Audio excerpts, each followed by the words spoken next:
we've got another ellipse to draw here, and first things first, you always want to have the standard form equation to look at. It's going to make things a lot easier to describe this ellipse. So first thing I'm going to do is rearrange the equation I'm given into a more helpful form.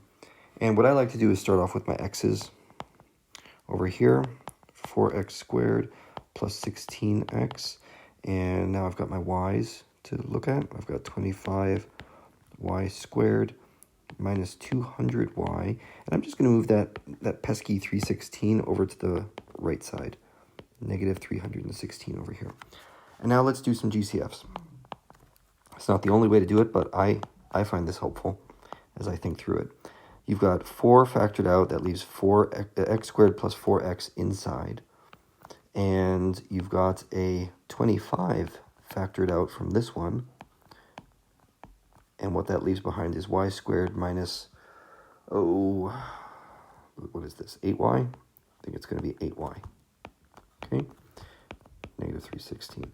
And I'm leaving some space there at the end of those parentheses because what I want to do is do something called completing the square. Well, if you imagine what kind of a perfect square would lead to x squared plus 4x, you get x plus 2 squared, right?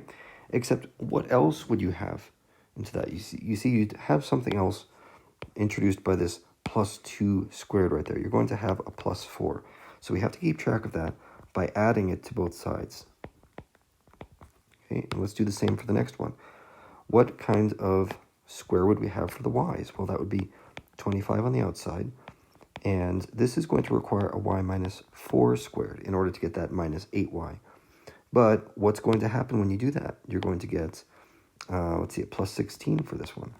And you have to add it to both sides to keep everything balanced. So we've got a 25 times 16 on the right side. And when you add these numbers together, when you add your negative 316 plus your 4 times 4 plus your 25 times 16, you're going to get 100. That works out nice. It doesn't always, but in this case, we're all friends here. We're going to keep things nice with integers. Now what I need to do is divide 100 by 100 because I want 1, like the number 1 on the right side.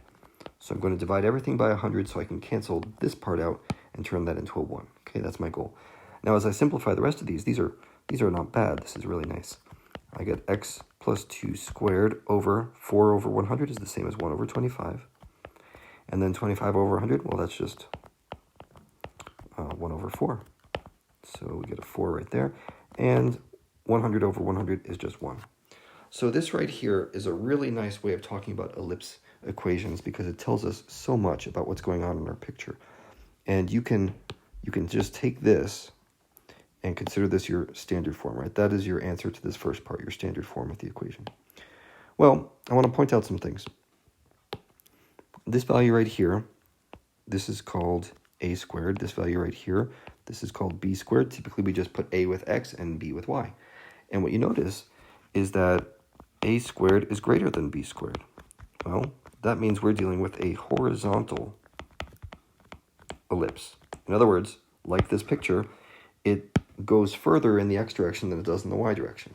And that's very, very helpful because without knowing that, I wouldn't know whether my vertices are to the left and right of the center, or maybe they would be up and down from the center, right? And likewise for the foci.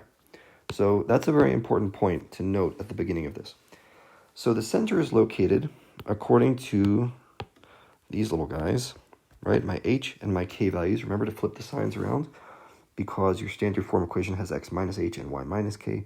So the center is going to be located at negative 2, positive 4, right there. Now my vertices, according to this diagram, because I have a horizontal ellipse, the vertices are to the left and right of the center by the amount a. Now, in our case, remember, a squared is 25. So that means a is equal to 5. So I'm going 5 left and 5 right.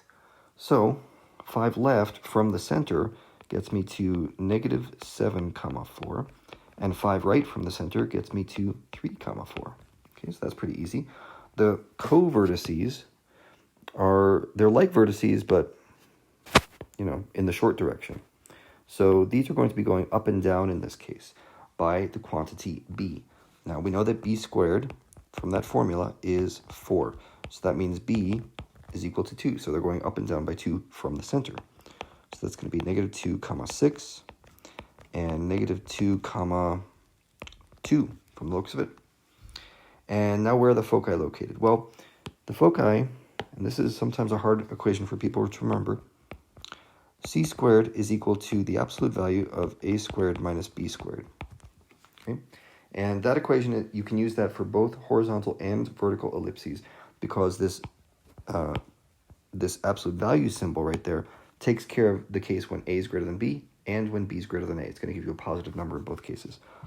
So for us, we get the absolute value of, let's see, 25 minus 4, okay, which is, ew, gross. Okay, that's going to be radical 21, something like that. So, fine. C is going to be equal to the square root of 21. Well, not everything's a nice number, so let's just deal with that.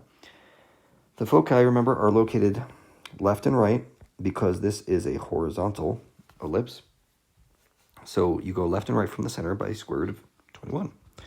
So the first one is going to be negative 2 minus the square root of 21, comma 4. And the second one is going to go to the right. So it's negative 2, there's no comma there. It's negative 2 plus the square root of 21, comma 4. Okay? And the eccentricity, it's a weird one. This is basically, let me write you a formula here. The eccentricity is it's the length from the center to one of the foci divided by the semi-major axis. Basically, this is a measure of how elliptical your ellipse is. So for us, from the center to the focus, that's that radical 21. And the semi-major axis, that was in the x direction. Remember that was this 25 was a squared, so this is going to be 5. So there's our eccentricity. It's square root of 21 over 5. Okay, now let's see. Anything else to deal with here? We've got to plot this guy.